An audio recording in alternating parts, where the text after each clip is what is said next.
edad na kasi sila eh. 'Di ba? So, manggaling na lang sa kanila.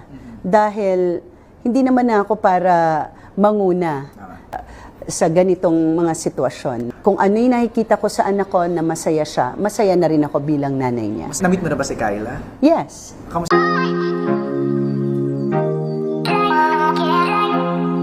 Nagbahagi si Carla Estrada, ang ina ni Daniel Padilla, tungkol sa relasyon ngayon sa anak kay Kyla Estrada. Sabi sa panayam ni Carla na sobrang masaya siya para sa kanyang anak na bumabalik na ang saya nito, at masaya siya na makita ito at masaya na din ang puso niya.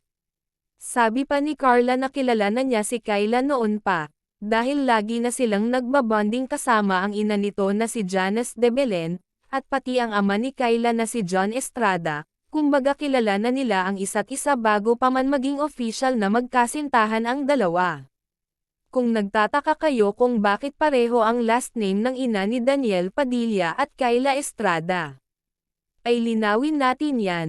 Marami kasi ang nagtatanong kung magkadugo ba daw sila dahil pareho ang kanilang apelyido.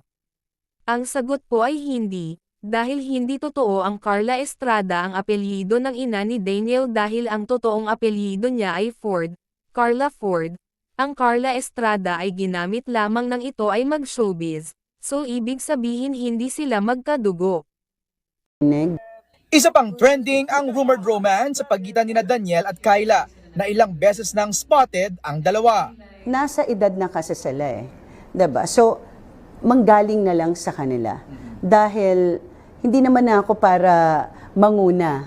'Di ba? And hayaan na natin kung ano nakikita natin, masaya naman tayo pare-pareho, 'di ba? And I think it's about time na mag-matured na tayo sa ganitong mga sitwasyon. Kung ano yung nakikita ko sa anak ko na masaya siya, masaya na rin ako bilang nanay niya. Mas na-meet mo na ba si Kyla? Yes. Kamusta?